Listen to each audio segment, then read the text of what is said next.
Hi, this is Siofra's Magic Alcove, and I'm Siofra Bradigan. So, on our live show this Sunday, someone came up with, I thought, was a pretty good subject question. How can you tell the difference between intuition and ego? And so, I've been trying to think about different ways to approach the subject and try to explain the difference, because it seems that the difference is obvious to me, but that doesn't mean it's obvious. It's just one of those weird things. So, intuition is like a leap of with you don't have much information. You can have a small amount of information and then make an intuitive leap to the end of what would be a complete and total process of gathering information and data and looking at it and comparing it and so forth, and come to the end without going through the intervening steps. That's a pretty basic definition of intuition and how people see it. And so intuition is more along the lines of does this feel like a good time to go to the store, or this is a good time to do this project, or um, I'm going to find something I'm interested in, but I'm not sure what it's going to be, but I know if I look around it'll pop up. Or I'm in a bookstore and I see some books and one of the titles just pops out and somehow seems more relevant than any of the others, and so I pick up the book and decide to buy the book. Um, Precognitive ability is often associated with the intuitive power because, it's like I don't want to go on the bus, the train, the plane, the car, or whatever, or go to the office, or go to the house, or whatever it might be, and then later find out that something terrible has happened, and you would have been right in the middle of it when it did happen if you hadn't followed that sort of almost invisible nudge, um, maybe feeling of slight unease kind of thing that would follow that. Uh, so intuition covers actions and interests and sometimes is used as a way to like read other people to figure out what they're doing or how they're feeling and what's going on. Although for that, usually it's not just intuition, but also empathy and a form of attention that is higher than average, more focused in a different way than average. So intuition is generally not just about the self. Intuition covers like everyone else and your life and your friends and your choices and so forth. Um, and as long as you're grounded in reality and can tell the difference between a fantastical thinking notion and something that's got some validity for you, then usually intuition is not going to lead you astray. It's when you're ungrounded and unfocused that the process of intuition can like lead you down a sort of odd path of associations with things that may have no actual association with one another. So that's the hazardous part of intuition, sort of along with the correlation does not equate causation thing we were talking about as well in the live show. And just because things happen within the same time period or nearby doesn't mean that they're actually connected. So it's like everything else, it has to be balanced with other abilities and other senses and confirmation and also checking confirmation bias to make sure it's not a conclusion that you're leaping to based on little to no information and deciding that this sort of feels right, whether it is or not. We have examples of that kind of thinking in the news and so forth, where weirdly enough, percentages is one of the things that people intuit a lot. And they just go like, oh, I don't know, it seems like it's about 30% of people that do this or what have you, which is just like a random number popping in your head, but may not have any actual validity in real life. So I think intuition is much better when it's used for closer to you as the center of things than it is for larger processes. Um, and ego is all about the self. It's self absorbed, self centered, um,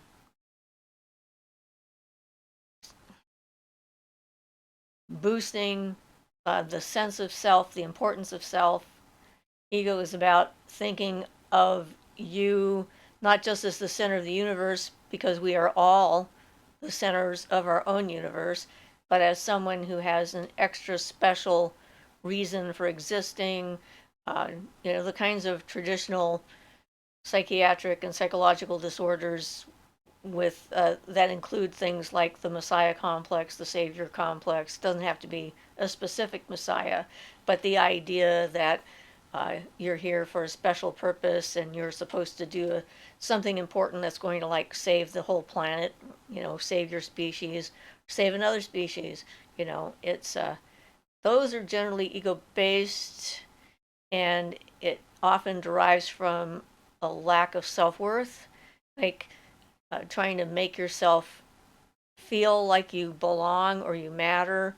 And in order to matter, it's not enough to just exist in your life and affect the people that are close to you in a positive way and go down to the beach and pick up garbage when the community is doing that, or giving things to people that you don't need anymore that they could use, doing community oriented kinds of things. But it's that kind of activity doesn't seem to be special enough for someone who's struggling with their sense of self-worth, and that's when the ego likes to come in and kind of like swoop down and take over. And it can lead to some pretty dramatic and potentially dangerous activities, because if you're working from a premise that you know your existence is so much more important than anyone else's because you have this vital role that you need to play in reality saving thing, um, then the brain and the mind can justify actions that would normally you wouldn't even consider doing. I'm not going to mention what these actions might be, but you can use your imagination to figure that out. It's sort of like if somebody is in the throes of psychosis, hallucinatory environment, you can actually see the negative effects of ego being acted out on a daily basis. For example, we had one of the vets in town who was hallucinating constantly. I mean, I don't think I ever saw him when he wasn't hallucinating, and he didn't have a home. I haven't seen him around town in a while, so he may have passed, but I don't know. But I actually one day saw him on the street. I was going to the grocery store, I think, or one of the stores in town, crossing the highway, and there was a school bus that was coming the other way, and it was turning up the road I was on. Like my road went across the highway, and they were on the highway turning up the road that I was on. And he was standing on the corner, and he started screaming at the top of his lungs and waving his hands and fists at the bus driver, and he was clearly distraught. And I happened to look, and I saw his hallucination. It was really odd to actually see someone else's hallucination, and there was like a dog in the road that wasn't actually there, and the bus driver was running over the dog. And I just thought that was really weird. And I thought, yeah, this person could be a potential danger to the community, because if what he is seeing is this uncaring bus driver and other people driving down the road just running over this dog, um, then he could get to a point where he wants to protect and defend the helpless animal that's just being abused by all these heartless people. And violence against a person could be a definite response and would be bad. I sort of put it out of my mind. One day I was in my office and talking to a client and was telling her about this weird thing, and she had actually encountered him as well on another street in town.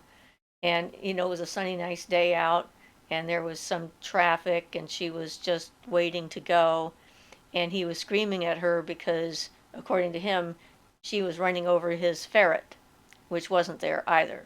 So if what's going on in your imaginary reality or so forth has no connection to the shared reality that we have, then the decisions that someone would make from that position um, are often not good decisions because they're not actually based on real information.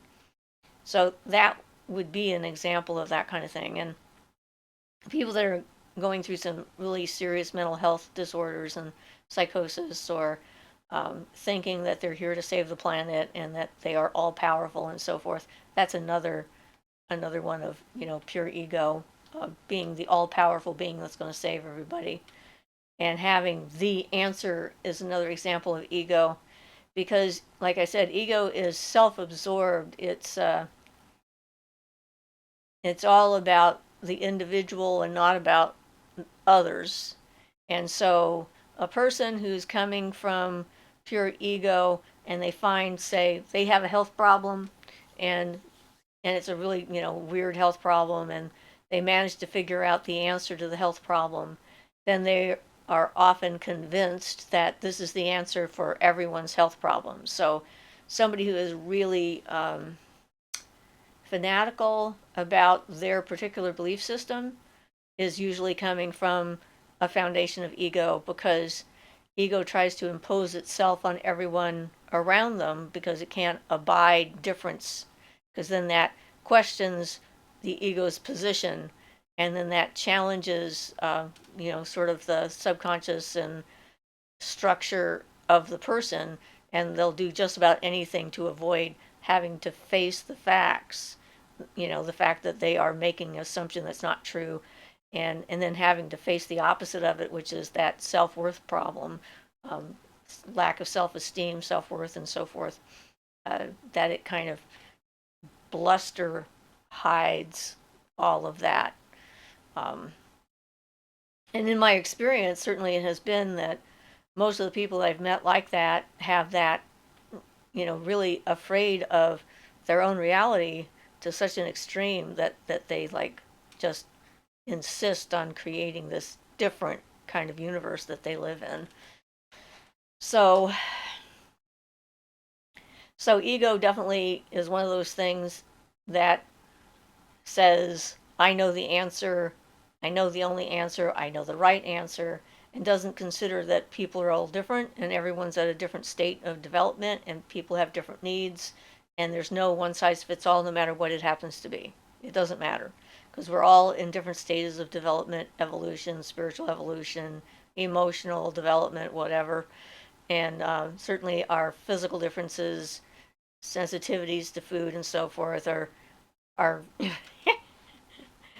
some things are really good for a lot of people and then could kill a certain amount of them. And I know I've talked about that before, and I had that happen to me where people, determined that this must be good when everybody was doing the wheatgrass juice. That would be another example of an ego situation where she had decided that this was a good food, it was a healthy food, it was a pure food, it was a sustainable food, it was, there were some very positive things about it, and it was energizing and gave you all these raw ingredients that were so great for you. And when I tried it and I had that strange experience, which would be the intuition actually that came into play, during that, when I went to go and drink the wheatgrass juice, my whole body and everything just kind of went no. And it was like, now that would have been a good example of intuition, and I thought about it again, and it was even stronger the second time. No, don't drink that. And then I thought, well, maybe I could try just a little bit, put a little bit on the tip of my tongue. Yeah, you can try that. That's how I found out I was severely allergic to raw wheatgrass. Um, it was very clear at that point. If I had taken a drink of that juice, I probably would have been found dead on the floor because the allergic reaction was so intense. Just putting a drop on my tongue, my eyes turned red and swelled up and started to itch instantly. It's the only time I've ever had that experience where touching something to my tongue, made my eyes go weird. I was just like, well, that is very strange. And then when I went back to tell her that, I had tried it, but I couldn't have it because I was allergic to it, her response was, you can't be allergic to that. It's good for you, which is like a blind spot in the ego because it's like, it's good for me. It must be good for everybody. Again, centered on the self. Um, so I guess I have a couple of good examples if I really dredge them up of what that means and how I see it. And there is a big difference in my mind between that kind of ego um, and the overinflated sense of self importance kind of thing that goes along with it. And then the idea of, say, being good at your craft.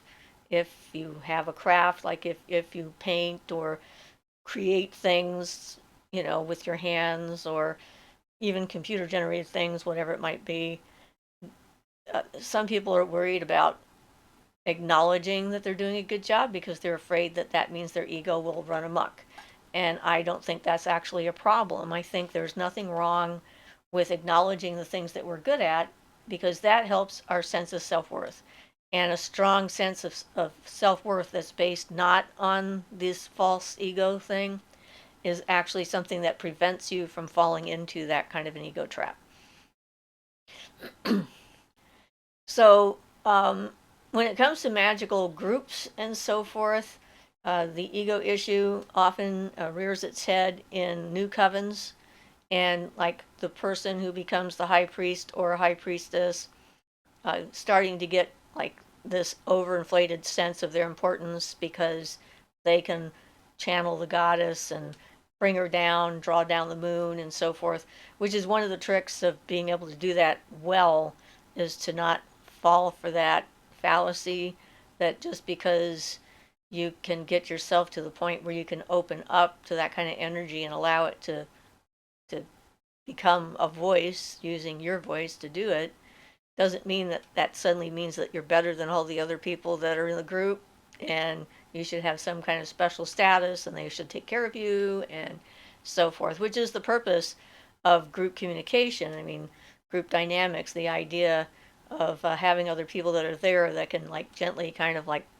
stick a pin in the bubble that has just suddenly happened and go like, well, yeah, you can do this better than anyone here, but guess what? I can do this other thing, and then they can do this thing, and this person can do this other thing that you can't do, and so it's great you can do this, but that doesn't mean that you are like indispensable and should be adored and worshipped and have people falling on the floor at your feet all the time.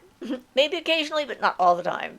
And, so it's all about that balance between the different elements because I guess ego would be sort of an air mental plane kind of thing that runs amok.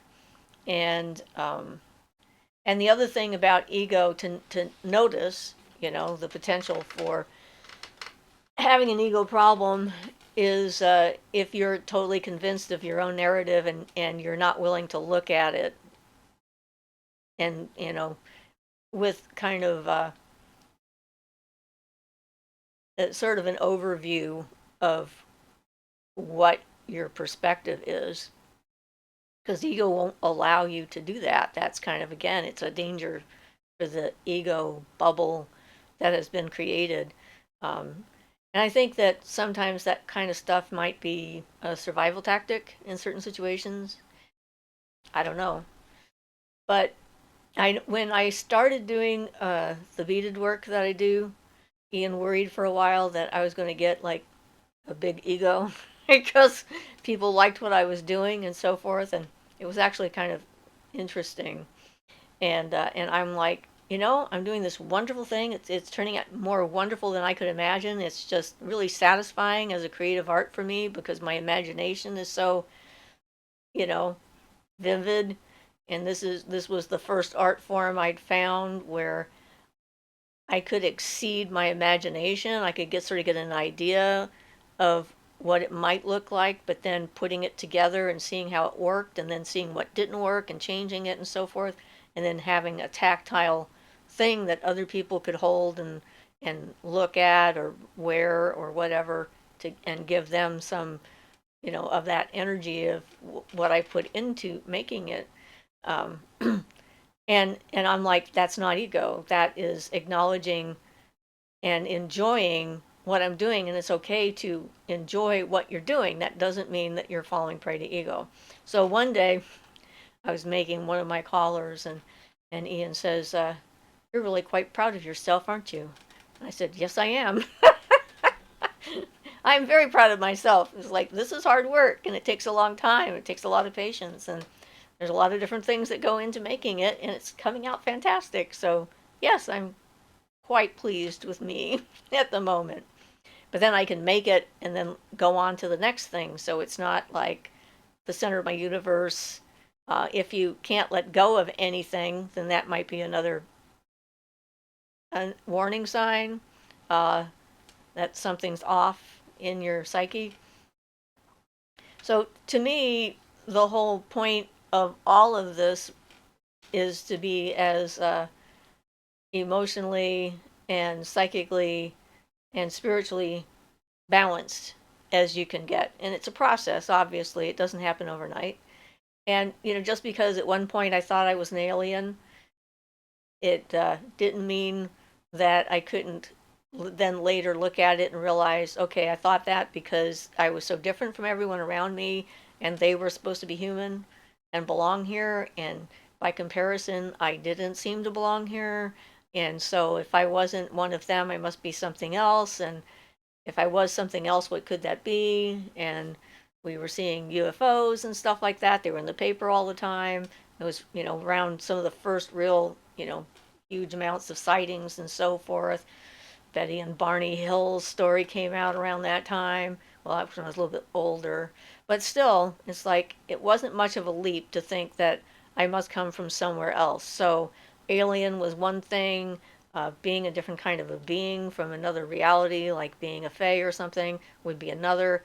And it can serve a purpose for a period of time, but then it becomes too separated from the common connected reality that the world lives in.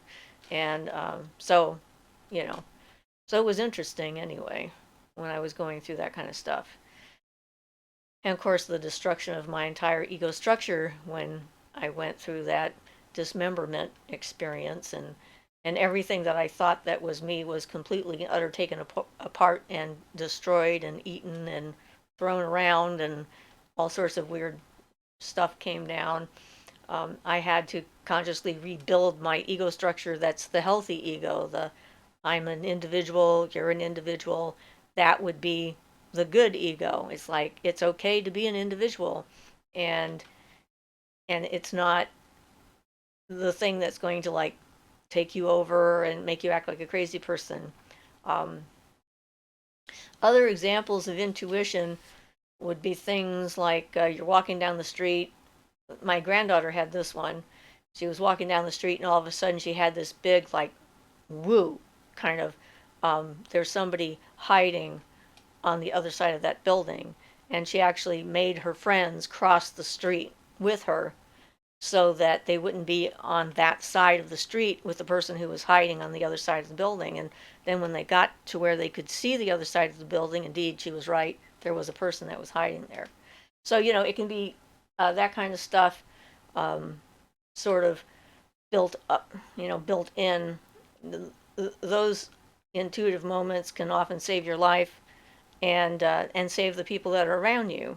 Like knowing how to act, what to say in a situation you've never been in before with someone you've never seen before, and figuring out how to navigate either their craziness or their reality or the situation that you're in, and manipulate it to the point where you can get out safely. And certainly both me, my granddaughter, and Ian have all had experiences like that where we had to navigate a series of things and use our intuition to figure out what to do and how to extricate ourselves from it. And so I also don't think that ego is necessarily equates completely with certainty, although there's a connection there. So when you're certain in your knowledge and your information, depending on how you got that information and so forth, that can lead to ego issues, like you're trying to protect the conclusion that you've come to. Like, this has become what I see as the truth. And if, again, you can't allow yourself to look at that truth that you suddenly have and see it from different points of view and to evaluate it, then that's caught up in the whole ego thing, the bad kind of ego.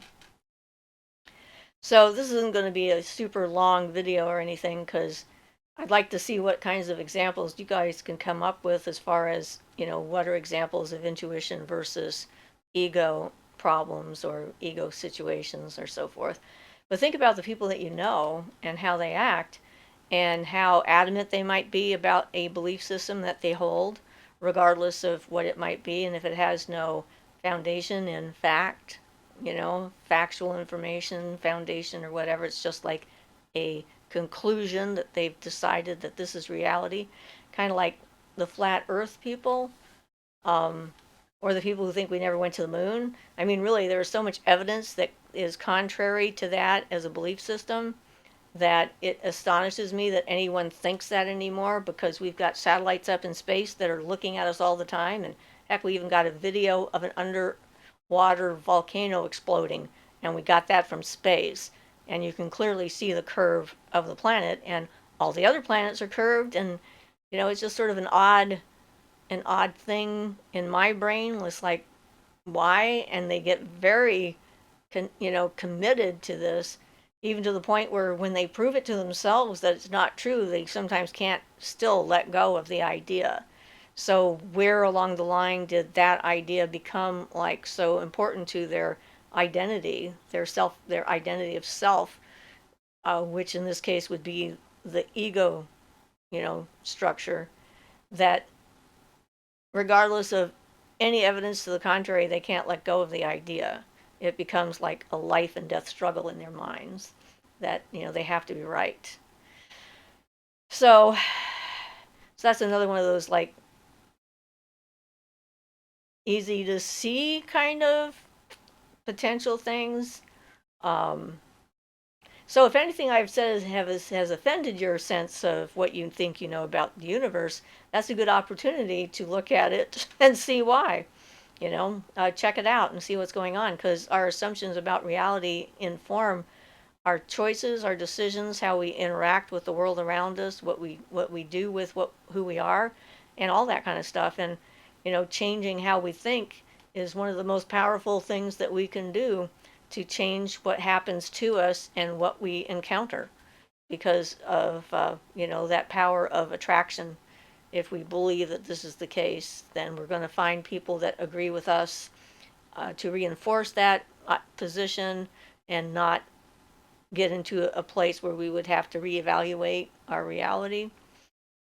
There's some fairly famous actress who thought she was an alien and created an entire language while she was working as an actress, which was kind of interesting to hear about. So, I mean, there's a lot of potential delusions that are out there, and if being deluded keeps you sane, it's sort of a weird thing. Maybe not quite the right phrasing, but I mean, self-defense or protective patterns and so forth, they get started for a reason.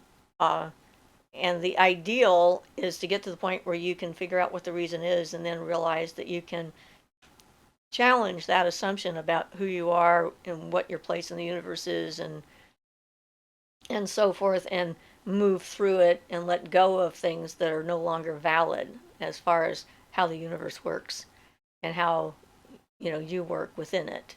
Like me thinking I'm an alien.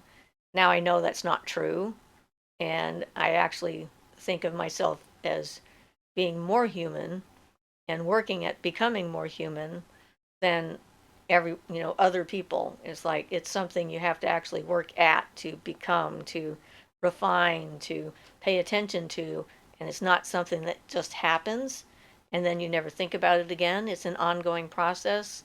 It's always something that is there in the background that I'm trying to look at and so forth, um, to try and understand people that I have a hard time understanding, like where they're coming from and so forth. Definitely empathy can help with that. But that doesn't mean I change my opinion, even if I empathize with someone else and where they're at, if it's a thing that's not good for me and how I interact with the universe. So I guess that's it. I should probably stop talking at this point before I talk myself into a corner somewhere I can't get out of. It's always possible. So anyway, looking forward to your comments on the video, and we'll talk to you guys later. So this has been Siofra's Magic Alcove, and this is Siofra Bradigan. Blessed be.